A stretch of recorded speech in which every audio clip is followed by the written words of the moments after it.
you. Yeah. You got a nice little streak of blonde there. Oh yeah, I'm doing my Kwame swag. Is that what you're doing? Yeah. Okay, Yeah. So what's the inspiration? Are you a big Kwame fan? Well, actually, you're taking it back. Well, I am, but you know, I think it's always dope as a young man, you know, being in the game to pay homage to, you know, the old school and the classic time and the classic era. So. All right. So speaking of which, this is a Grammy weekend. Talk to me about who you're like looking forward to seeing this weekend, and who you'd like to take home an award from. I was about to say, well, I could give you who would I like to take home? I mean, I think anyone. Well, let me think about this. Well, I definitely think that Kanye deserves, you know, Grammys. You know what I'm saying? Some of my other peers are up for some. I think anytime you're in a position, I remember when I was nominated for a Grammy, I felt like, you know, butterflies and jitterbug, and I think it was just like now having to look back at it. I just feel like anytime you're nominated for such a prestigious award, it's an honor. So really, everybody that came out, that's going to come out tonight or tomorrow,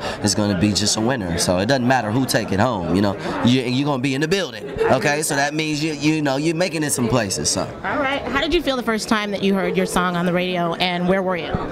Well, I was really young. I was probably like 14 years old. I was excited, but I felt more like, okay, this is the first step of many.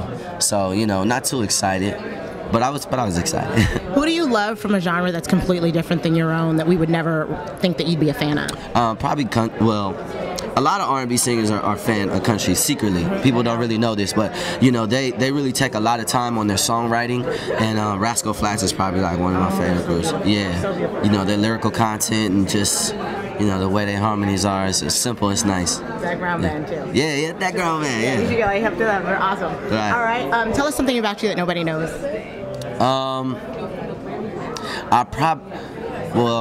This is the first time I'm telling anybody this, but I definitely plan on getting in the Guinness World Book of World Records of doing the most backflips on stage at one time. Yeah, that was a plan of mine. I ain't worked it out yet. I got to train for it, but that's something that I want to do, like in the performance. Yeah. Who are you wearing?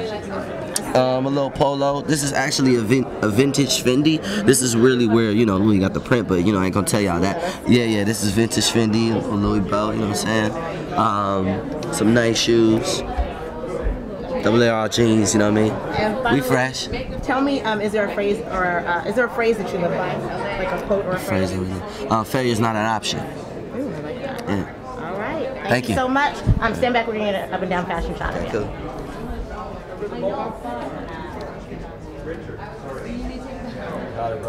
Perfect.